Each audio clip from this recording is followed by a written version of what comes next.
Hi,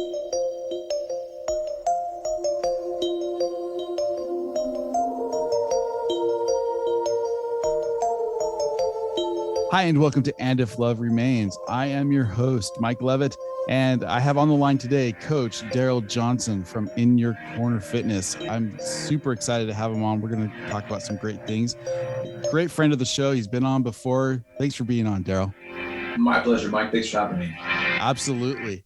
I was so impressed. I had such a great time with you at our last podcast, and we talked about different things. We talked about weight loss. We talked about we primarily talked about weight loss, and in lieu of that, we talked mostly about diet and which is as I think as you mentioned, it's about 80% of the way to go. The solution to weight loss. But I want to talk a little bit more about exercise because I think there's a lot of confusion about that.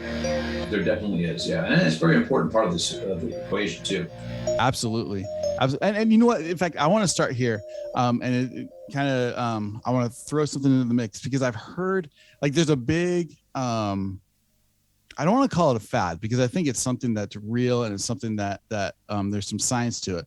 But the idea of fasting and I want to bring this into exercise because I've heard it.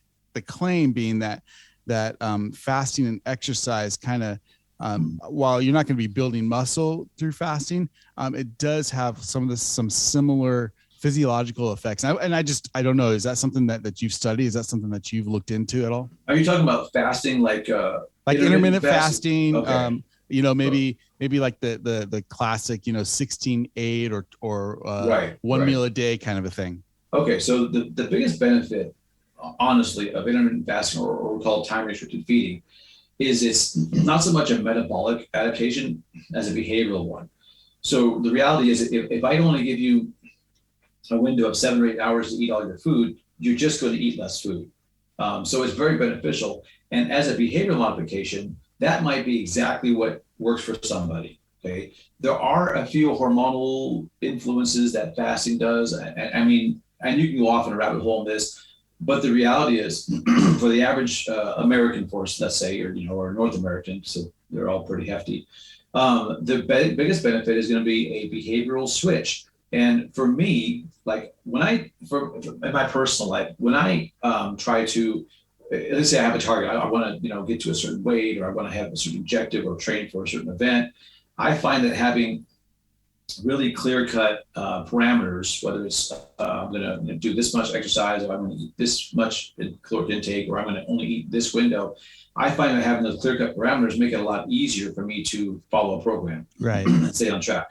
I think most people have the same kind of thing. So if I say, all right, you can only eat from noon to 8 p.m. every day, and honestly, if I had a typical client, and I said, all right, you can eat from noon to 8, 8-hour window, and you can eat really whatever you want. I mean, obviously you can, that giving them that freedom almost seems like, for some people, like, okay, I'm not really on a diet. I just can only eat 8 hours a day. I mean, right. It's a psychological thing more than it is a biological thing.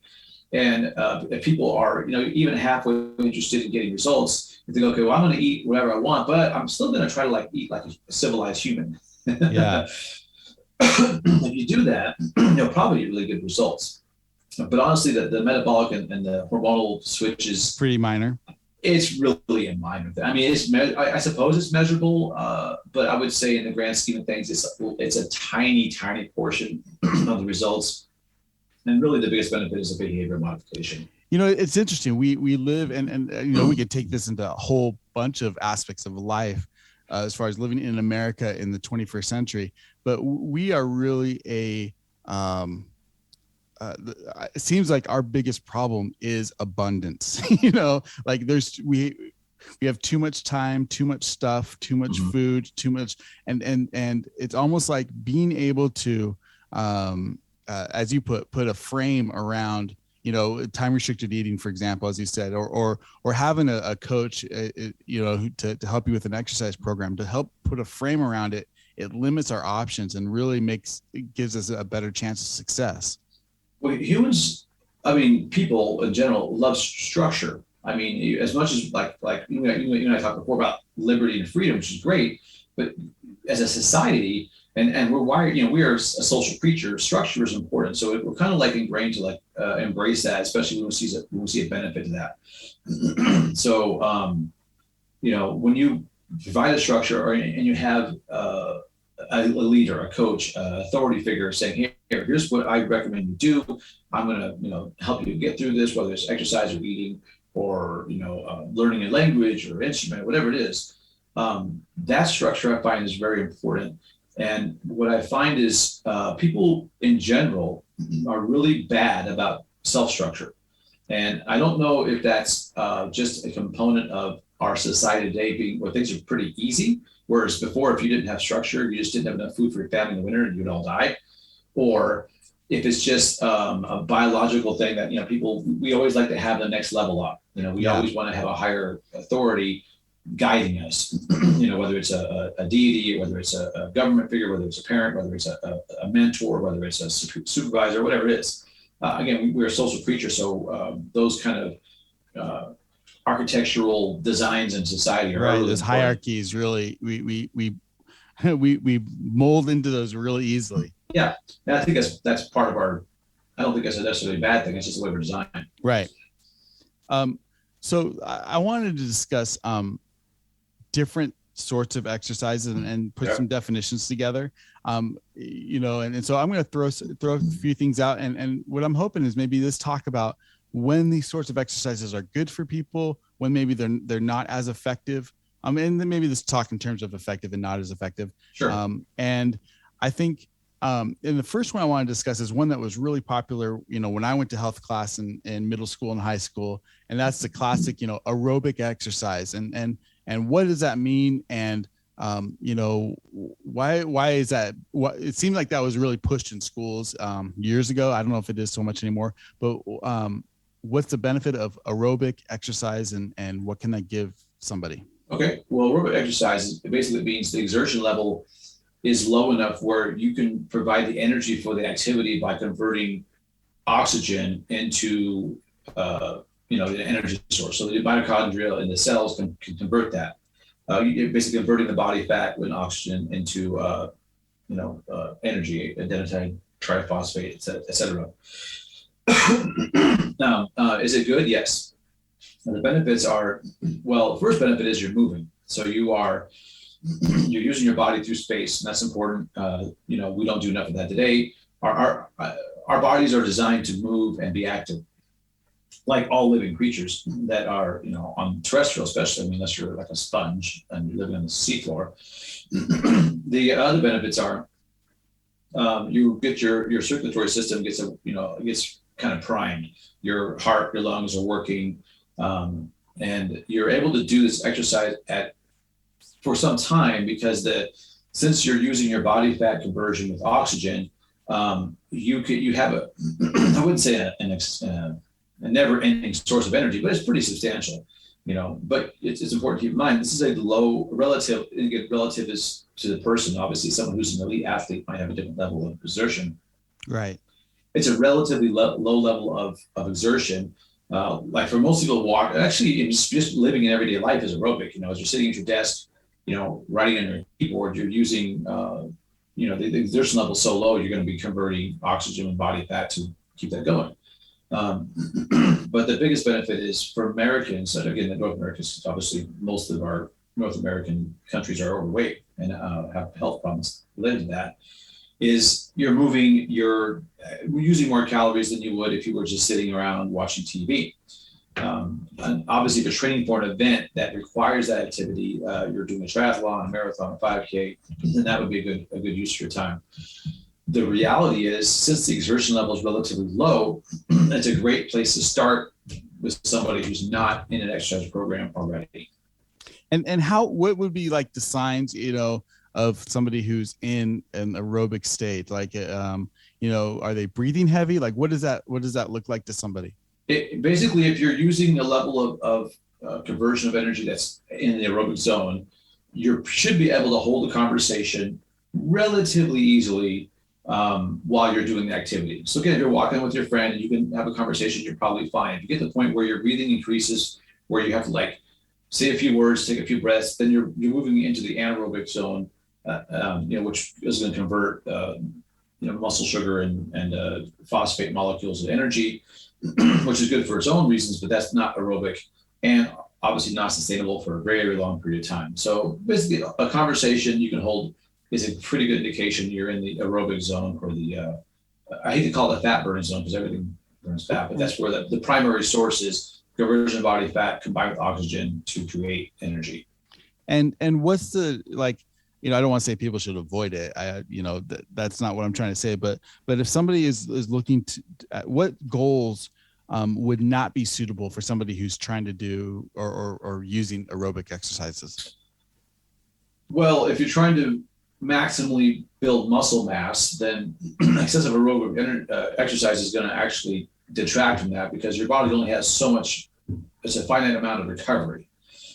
So if you're using recovery to, basically replenish exercise induced loss through aerobics, then you're taking away some of your recovery for muscle mass gain. So if you're a bodybuilder, a power lifter, a sprinter, where the primary source of your energy is going to be that high intensity anaerobic exercise or anaerobic activity, then too much aerobic activity is not great, although some is always good.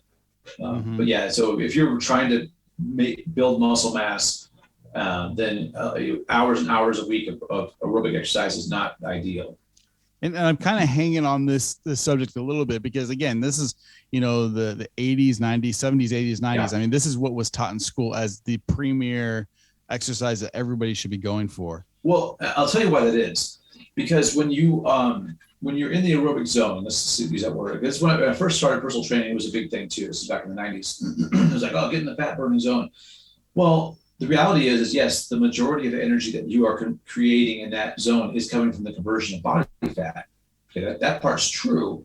However, the total caloric expenditure is relatively low compared to weight training or high intensity training. So the total number of calories that you're going to be, the deficit you create is less. So it's a really weird, there's the mathematical equations we get there. Your heart rate minus your resting heart rate, your maximal heart rate, blah, blah, blah. It doesn't really matter that much. It's just that it was like, well, since the majority of the calories come from fat, that's where we should go. And that's on paper, that makes sense, but that doesn't work out very well in the real world. Again, if you're just starting out, that's fantastic. But then how much the percentage of body fat that's converted is irrelevant. What you're looking for is, there's two things. One is how many calories are you going to use to create a deficit, and the metabolic adaptation to that is what's more important than like, oh, well, I converted 72% of the calories in this workout by burning body fat. And that was that's why it became such a big deal. And it's on the surface, it makes sense, but it really isn't that big a deal. It isn't that useful in the long term. Yeah. Okay. So let's switch gears a little bit and whether we're talking about high intensity training or weightlifting, let's talk about anaerobic exercises. What's the difference? What's the downside, and why would somebody consider and let's just talk generally anaerobic. Yeah. What is that? Well, anaerobic is just basically means the exertion that you are putting your body through requires a level of energy that you cannot create through just the conversion of body fat and oxygen. So anything that creates your heart rate coming up, or your respiratory rate coming up, where you can't have that conversation we talked about before, is anaerobic. The big benefits of anaerobic exercise is that you'll burn more calories in a certain amount of time, provided you're able to continue the activity. And it tends to elicit a more dramatic metabolic response during and after the exercise, which is what I think is more important for a weight loss program. Because you'll have what's called exercise-induced post-oxygen consumption. Basically, it's like an afterburn. So if you push your body harder than the aerobic level, if you do an aerobic exercise, you walk for 40 minutes, you'll burn, 160, whatever it is, depends on your body mass and all that stuff. Then as soon as you stop doing the activity, your body metabolism returns back to baseline, which is fine. When you do high intensity training or anaerobic training, especially if it's really hard, after the activity, your body is still recovering from that, and you're still going to be using exercise oxygen to recover from that. So you get a metabolic bump. And that's one of the cool things about anaerobic training is you get this, I wouldn't say free calorie burn, but it kind of is. The downside is since it is more intense by definition, there's, if you're not prepared for that, if you're not in that kind of shape, there's a chance you might have negative consequences. And the activities are generally more impact, like running or sprinting or weight training. So there's a higher chance of injury.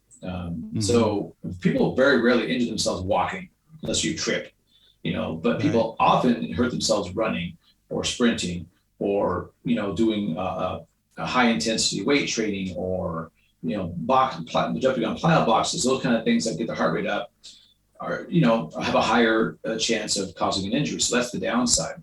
And there's more wear and tear on the joints, et cetera, et cetera. So it's important to balance that risk to the reward. Again, if I was prescribing somebody an exercise program to lose weight, if they were totally out of shape, it would be a lot of aerobic and probably some resistance training. If they were in decent shape, I would be having a lot more of the anaerobic type training along with resistance training. But okay, so yeah, talk to me talk to me about resistance training versus anaerobic, because I guess I kind of conflated those two a little bit. Well, they're both anaerobic, so you're right. Okay. So generally speaking, if I as a coach, when I say resistance training, I mean someone who's working an activity at an intense level that doesn't allow them to keep the activity going for more than, like, let's say a minute, maybe 45 seconds. So if you were doing squats, and let's say you could do squats for 2 minutes, and then you fatigued or you hit failure, that would almost certainly be anaerobic, but it wouldn't necessarily be what I would consider resistance training, although it is resistance training. So when I say resistance training, I want somebody to experience muscle fatigue, a high level of muscle fatigue or even failure. I would say in under a minute. Honestly, 45 seconds is better, and that generally will stimulate muscle repair and growth, provided the volume isn't too high. If you do too much of that, then as you tear the muscles down and you overwork them, if you don't allow them to recover, then you will not get the benefit of having a stronger, more voluminous muscle, in the next few days. So that's where a lot of people screw this up. Is they're like, oh, go hard or go home, and then they go, well, I'm doing, a 30-minute session of resistance training, then a 45-minute session has got to be better. And then your body only has a finite amount of recovery ability. So if you're doing anaerobic and you're doing, if you're doing running and jogging, which is anaerobic, and you're doing weight training, and you're doing a sports specific skill, maybe you're playing volleyball or water polo or whatever, that's asking a lot of your body to recover. And this is how you get overuse injuries, and this is how you can stall your progress. Now you'll probably lose a lot of weight as long as your eating is in line, because your caloric deficit is going to be impressive. But, as a machine, and our body is a machine, you have to service and have maintenance time. You can't just, go and expect no ill results. And this is a real common issue with, people who want to go big or go home.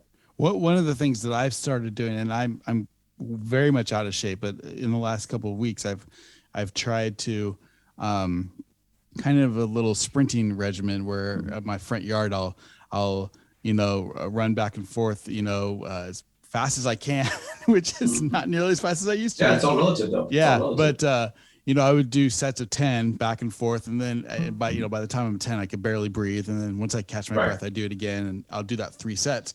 And I've enjoyed it. I think it's really helped me. Again, I've only been doing it about a week or so, but you're right. Like, I can feel by that third set, like I'm genuinely concerned that I'm going to roll an ankle sometimes, that something bad could happen. But I do feel much better after doing it. I think I think it does change our metabolic state. That's for sure. Oh, absolutely. Well, and you're right. The reason people will often get injured with these activities is as your muscles fatigue, your coordination and your muscle control diminishes.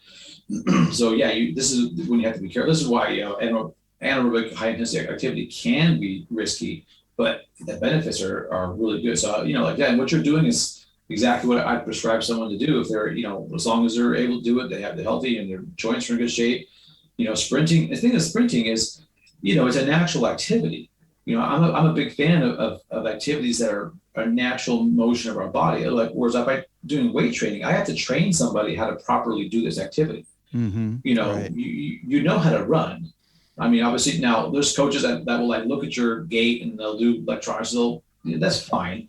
But, as a human being, provided you have normal anatomy, you know how to run. So I think sprinting is an amazingly effective methodology because you know how to do it. You're not putting any extra loads on that are in an unnatural way. So even if you're overweight, your body is used to that. It's not like you're putting on a 60-pound weight vest and now you've shifted your center of mass, and you could potentially injure yourself because your body's not acclimated to moving that weight through space. So I'm a huge fan of sprints as a high intensity training because of those reasons. The chance of injury is relatively low, and I don't have to train you how to do it.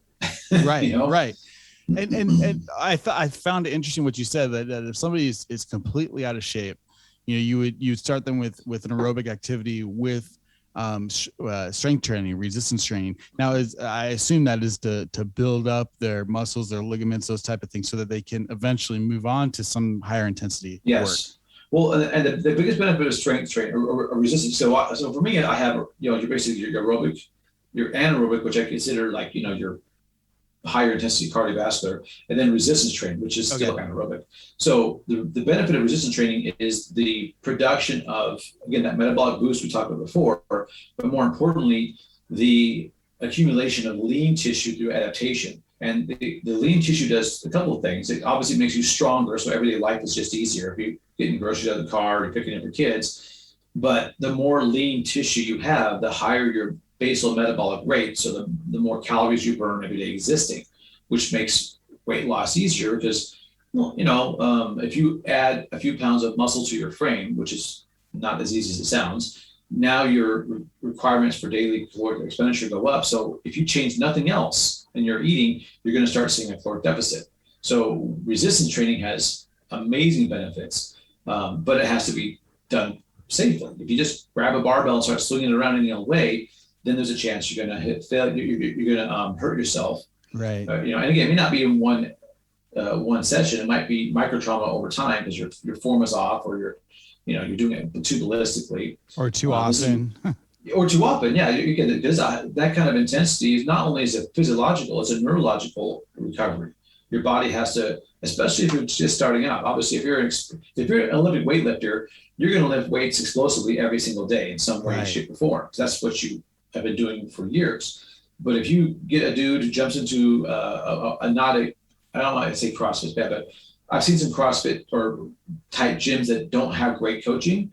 You get a guy who's a weekend warrior, he jumps into this and he's doing, snatches and overhead, kettlebell swings, and he's without minimal training. And man, that's where you can get in trouble. So, I think especially, somebody like me who, I was an athlete. I'm not going to take that moniker anymore, but I played football, basketball, baseball in high school. I was, very athletic through growing up, and then over time it got to where it's not. I think somebody like that who feels they're still invincible, they're 35, 45, they jump back into CrossFit. That's going to be the first thing that they do is think they're still 18.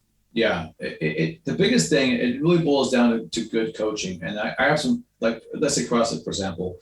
I have some friends of mine who have been doing this a long time. They were in, early CrossFit, and they are really good, and they're very, very diligent about form and technique. And, and I'm not going to bang on CrossFit because it could happen anywhere. But, right. They are the big player in this kind of. Yeah, they're funny. The reputation nowadays is for causing injuries more than causing amazing body results, which is unfortunate because they can do amazing things. But I've seen a lot of subpar coaching and in anything, even martial arts too. So yeah, that's important. I mean, I want people to be excited about a program, and because obviously I talked last time. The best exercise program is the one that you enjoy doing. Yeah, for sure. So if you enjoy that, if you enjoy sprints, if you enjoy CrossFit, if you enjoy weightlifting, if you enjoy jiu-jitsu, you're going to do that. But good coaching is really the most important thing. So you have long-term success. again, I can go back to like sprinting and walking. Those are great because you don't need to be coached in that. Yeah. You could be. I mean, we all need coaches. I've been in martial arts for over 30 years, and I still have martial arts instructors that coach me because I want to improve. But well, and when you're doing the other thing is you can, if you're able to do the activity, you're able to maybe coach on a more,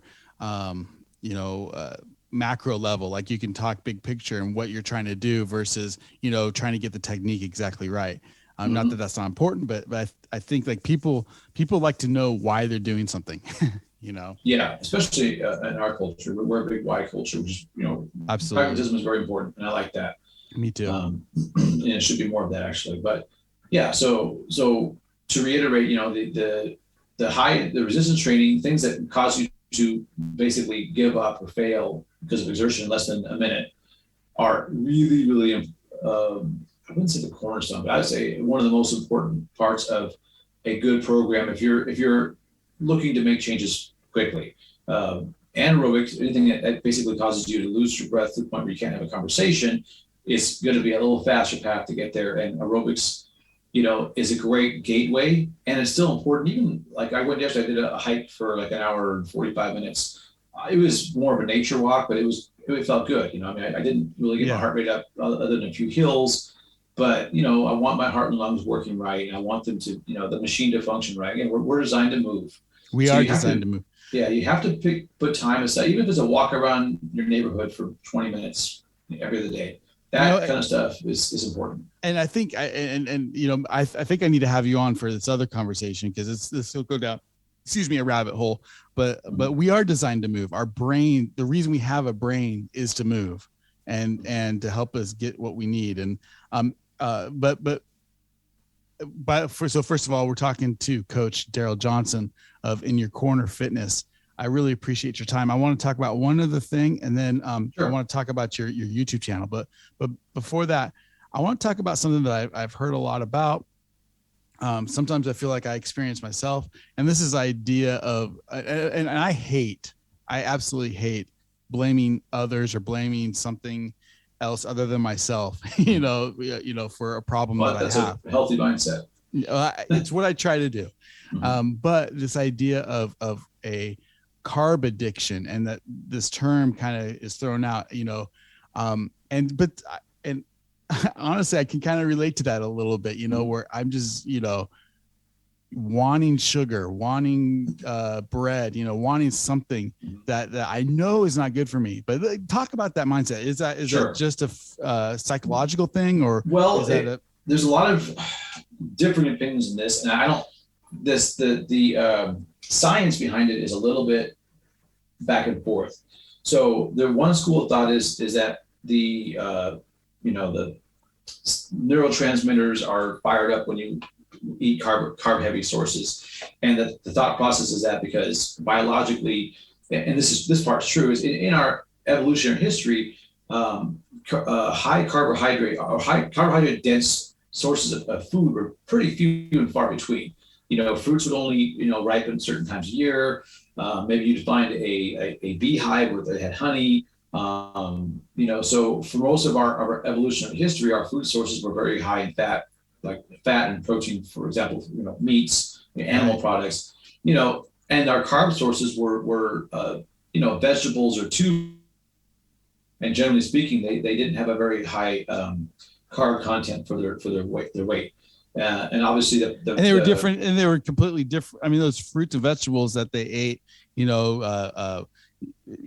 millennia ago are completely different than the modern ones we have today. Right. Between genetic splicing and just selective breeding, an apple, our average apple, the size of your fist. So that wasn't the case thousands of years ago. Apples were like the size of, plums for the most part. And much more sour and yeah. So it's more of a crab apple, probably. Yeah. Well, that's not that. Yeah, exactly. That's more what you would experience before the agricultural revolution. And the ability to have greenhouses where you can grow things like that out of season. So the train of thought is that biologically we are trained to seek out carb sources because they have a lot of calories, and it was very unusual for us to find them. And now that they're in everyday place, and one of the reasons is like, especially grain products are very easy to store. You can have a field of wheat, harvest it, dry it out, put it in a silo for years or in bags. Mm-hmm. So it's a great long-term solution to famine. The problem is the caloric impact versus the nutritional density is very high. It's not it's what you would call almost like a junk food, because there's, let's say, 100 calories of a sugar-based or grain-based food product like cold cereal or bread. There's very little positive nutrition in that 100 calories, whereas you got 100 calories of meat or 100 calories of like broccoli or spinach, or then it's a very different level of nutritional density. So so that's one train of thought, is that we're just wired that way. The other train of thought is that, okay, well, the dopamine and the neurotransmitters, such a response is so strong, it's like a drug, like a cocaine kind of thing, whereas we have to have the fix. And honestly, so let me put this way. So let's say you are a typical American, you eat a lot of sugar. If I put a bowl of sugar and a teaspoon in front of you, I'm not sure that you would be compelled to eat it. I mean, so is sugar addiction? Is it an addiction, or is it just a preference, or is it just a biological, strength? So I'm not sure sugar addiction is the right word, because if it was addiction, obviously if I put a bowl of table sugar in front of you and a spoon, you would I gotta have it. You gotta have it. Right. However, we do have a strong preference towards sweet things, especially kids, because, carbohydrate sources, if they're sweet, generally there's a lot of calories for what you're eating. And again, in our history, before, I would say, the industrial evolution, that would have been really beneficial. Obviously, with a sedentary lifestyle and our ease of access to food in the Western society, it's a detriment. So I believe there's a little bit of I believe it's part of the wiring we have to seek out carbohydrate sources when available. And I think there is a bit of a neurotransmitter benefit when we eat them. So I think there's a feedback loop that if we eat this, we feel better, therefore we want more. The comfort food kind of thing. And obviously, I think a lot of it's culture. You and I grew up on cold cereal and bread and pasta, macaroni and cheese. That's just how we grew up. That's the definition of comfort food, right? It is, yeah. Waffles. Yeah, that kind of waffles, pancake. Oh, and I love pancakes and waffles. But I think if you had a hunter-gatherer tribe and you gave them a buffet of waffles and pancakes and English muffins, and I don't think they would find it as nearly as appealing as you or I do. And I think that's more of a cultural thing. Doesn't mean they wouldn't eat it, and it doesn't mean they wouldn't come to love it, because pancakes are delicious. Right. That's just it is. Is it because we just think they are, or because our brains are wired to seek out carbohydrate sources when available? I think it's a little bit of both. Right. So I think addiction is too strong of a word, but I think I wouldn't say. I think a preference is too light of a word. I think it's somewhere in between. Okay. That's fair. That's fair. Maybe an adaptation, or something that we're. Yeah, I think you're right. Which is great news, because that means that ultimately it is something that we can control. Oh, absolutely. Yeah. And I think it's once you make yourself acclimated to not eating them all the time, which is difficult. Now, you don't the white knuckle and cold turkey. You can just ease them out of your everyday meals. Mm-hmm. That's what I recommend. Unless somebody's like, if someone comes to me and goes, hey, my doctor says if I don't lose 60 pounds in the next 4 months, I'm going to have a heart attack and die. Well, that's an extreme case. So we would do, really extreme. It would be basically a medical intervention. But someone's like, hey, you know what? I just kind of want to change my lifestyle. I'd like to lose a few pounds over the next few months. Well, again, it's not that carbs are bad or bread is bad. It's just that as a food source, the nutritional value per the calories ingested is just not a very good exchange. Yeah. So I always recommend eating nutrient dense foods. Above ground vegetables, lean meats. Fruits in moderation, because most, like as you mentioned, most fruits today are nothing like what their original ancestors are. So there's fiber and there's some vitamins, but there's a lot of sugar because they're bred that way. Because a big juicy apple sells better than a hard sour apple if you're going to eat it as a fruit. Now that if you're baking, it's a different story. Yeah. Well, because you're adding a bunch of brown sugar usually then. Oh yeah. All right. So a couple of things I want to discuss is before I let you go, and again, thank you for your time, Darryl.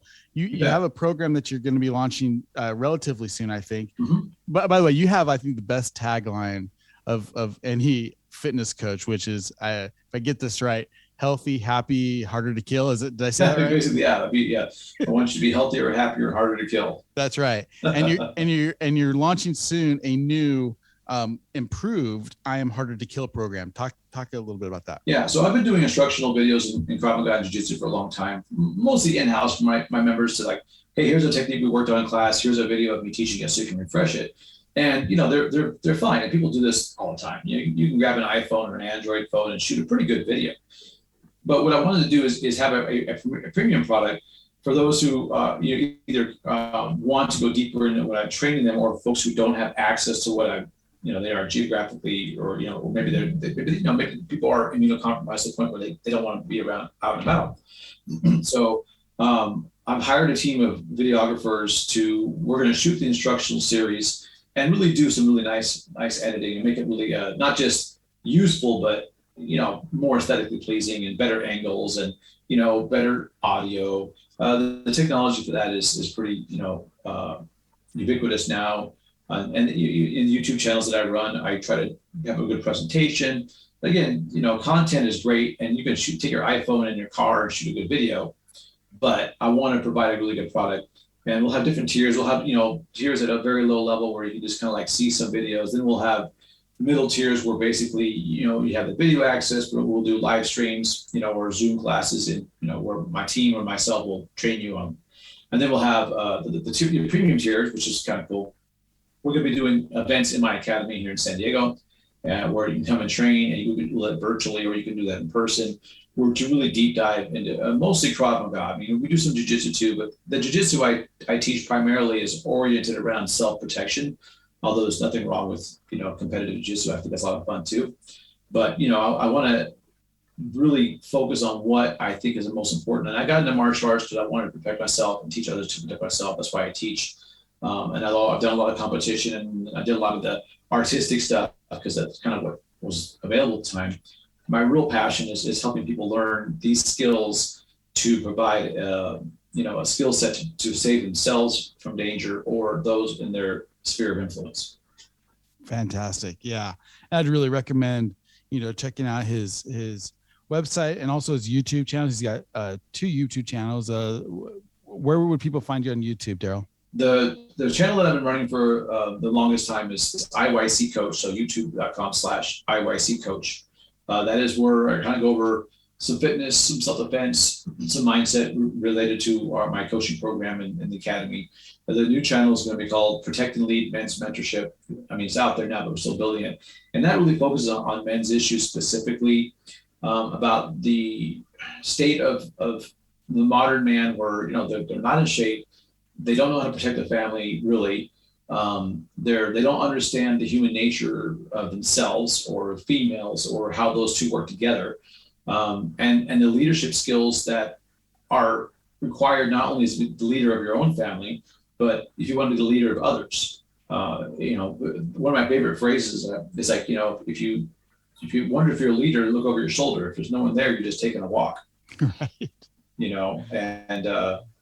So leadership skill, I think, is super important and underrated in today's society because, people just turn on TV and do it. And because we don't have a lot I think there is a huge leadership gap. And because we don't have great leadership, we mistake leadership for its counterfeit, which is manipulation, well,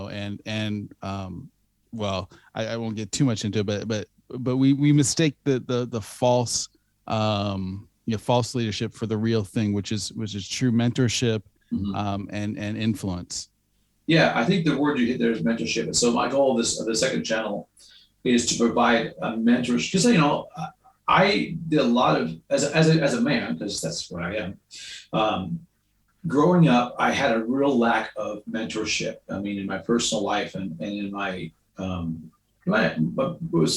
as a professional, where I first started realizing the value of mentorship.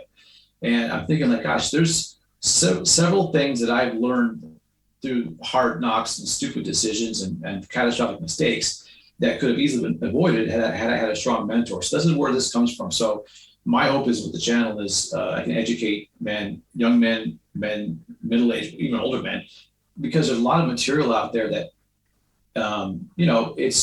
it used to be common sense, and now it's not, and now it's hard to find, or it's demonized, and it's useful skills of how to navigate through life as a man, and if you're a woman, it would be useful to understand the man's point of view, because I think one of the biggest problems we have in our interpersonal dynamics is a massive lack of understanding of human nature, and that's nature of man, the nature of woman, and the nature of the intersection of the two.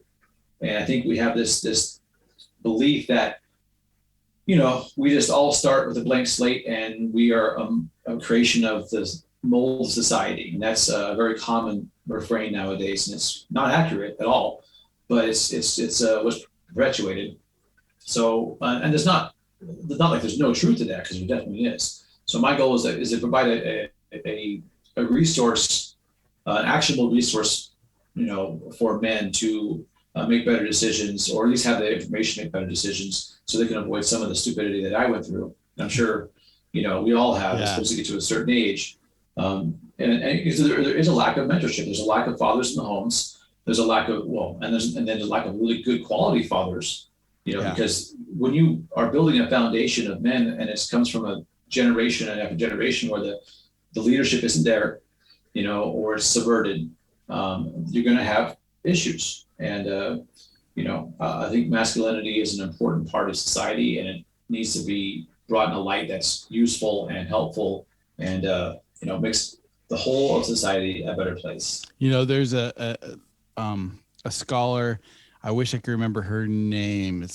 Her first name starts with the C, her last name starts with the P, I think. Anyway, but she's a feminist, full on, feminist.